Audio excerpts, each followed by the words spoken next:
Well, it's December 1st, which means it's move day.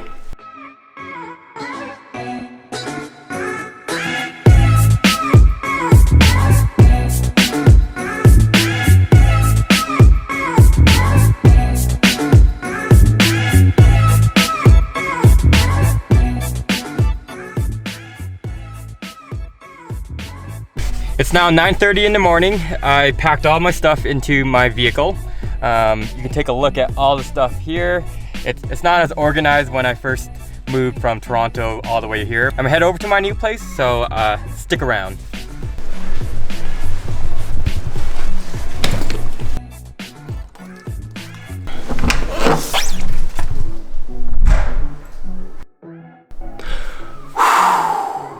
I'm in my new apartment. So I always knew when moving to Calgary that rent was going to be a lot cheaper than Toronto or any other major city. I was sure that I was going to get a lot more space and pay a lot less in rent, but I didn't know what exactly it would look like. So in this video, I'm going to be sharing with you what a 1350 apartment looks like in Calgary, along with some tips when moving into a new place. Before we jump right into it, make sure you hit that subscribe button because rent is expensive. So if you can't tell already by the background, this is my new apartment. I've been living with my sister for the first month and a bit when I first moved to Calgary. On December 1st, I threw all my stuff back into my vehicle. So that was my garbage bag filled with clothing, my TV, and my luggage. On the first day that I moved here, I went with my sister, headed over to the stores, and I bought my desk, my chair, and I am still sadly sleeping on the air mattress. So without further ado, I figured I'll give you a mini tour of my apartment. This place is about 650 square feet. So let's take a look at the place together.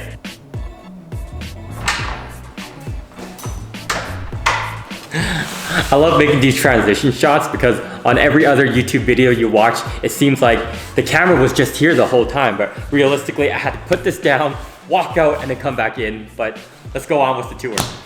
So the first thing I noticed when I moved into this apartment was the kitchen that's behind me. It's very spacious. In my previous apartment, I only actually had a single countertop.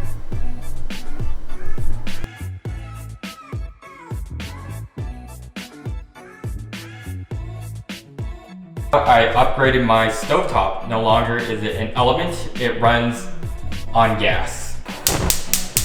As you can tell, there's wooden floors. It's pretty standard with a big window at the other side of the room. So as I mentioned earlier, I threw all my stuff into the corner of this apartment. In general, I'm super happy that I have a living room. My previous place in Toronto didn't even have a living room, so I literally did everything in my room, from sleeping, eating, studying, working. I did it all in a single room, so it's very nice to finally have this living space here. Okay, and this is my bedroom. There's lots of light coming my way. In front of me is a big window, and the one thing I love about it is that because I sleep in this room, the sun rises very early and this wakes me up. I am very much a morning person when I go out my 1 mile run. So I really love how big this window is. Okay, anyways, let's keep on going. I'm gonna show you the walk-through closet that leads over to the washroom. The walk-in closet.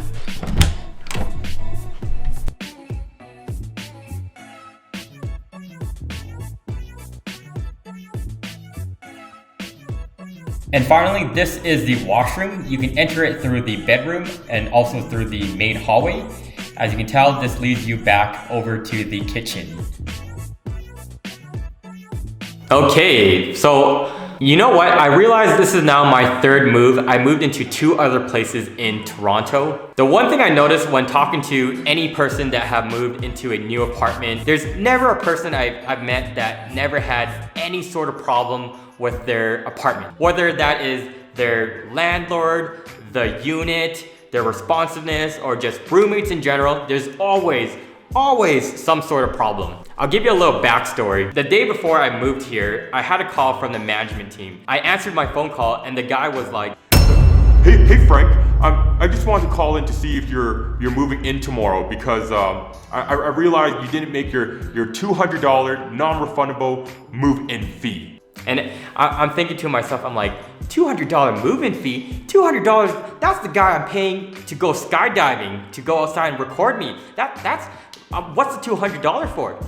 So the guy basically said, oh, the $200, Frank, is for the security person that we're going to hire. And they're just gonna be watching you when you move, just in case you damage anything in our property, the hallways or whatever. I'm just thinking to myself, no, the security guard's gonna steal my stuff, okay? Even though I don't have anything. I told the guy, I was like, hey, I actually don't have any furniture. I recently moved to Calgary, so can we make an exception? And luckily, the guy said, oh, no issues, Frank. Go ahead, proceed as normal. The point of the story is that there's always some sort of problem when you're moving to a place. It still boggles my mind to this day, but regardless, I'm here, I'm happy, and this is my place, so I can't wait to start decorating. And oh, I forgot to give you some tips. So here are 3 quick tips you can have when you move to a new apartment. Tip number 1 is to make sure when you first move into your apartment to take lots of photos and videos of your current unit. And you want to do this because you want to get your deposit back. By taking pictures and videos of your current place, it acknowledges of what the place was like when you first moved in, so that when you move out and there's a inspector to look at the place all over again, you'll have evidence. I know even when moving to my place, I noticed on the wall over here, there was actually a peel on the wall, and this was from the previous tenant. Tip number 2 is to clean your apartment when you move in here. So there's no sense of putting everything into the right spots because you're gonna have to clean it eventually anyway. Third and last tip is fairly simple, but test out your appliances when you move here. So test out the stove, the microwave, the faucets, the sink, and make sure everything's working properly. I can't wait to start buying furniture and make this place feel a little bit more like home. Well, I hope you enjoyed the mini apartment tour and seeing what $13.50 gets you in Calgary.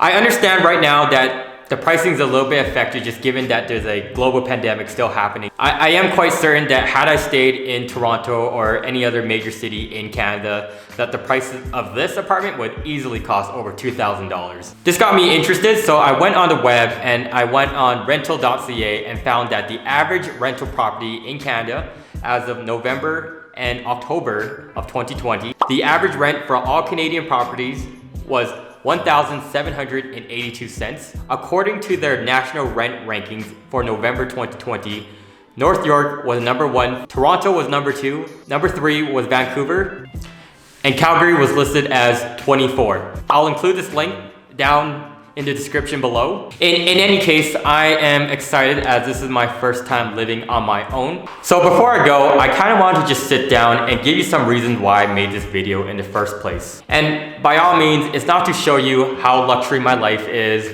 how independent I am, or how crazy of a drive I made. Rather, it's to show you that you don't necessarily have to live in a big city to have the lifestyle that you want. When I was in Toronto, I always wanted an apartment or a home similar to where I'm living right now. It definitely came with the price. So when I was debating to move here in the first place, I weighed in my option of potentially staying in Toronto. I knew I could afford, but I knew it was definitely gonna be a little challenging to not only pay and also save at the same time. So when I moved to Calgary, I immediately looked into potential options and I knew prices were a lot lower. So I actually found this place via Facebook Market, and I went ahead, messaged the person, and I had a tour of this place and immediately liked every aspect of it. This place is a 1-bedroom, 650 square feet, and it has underground parking,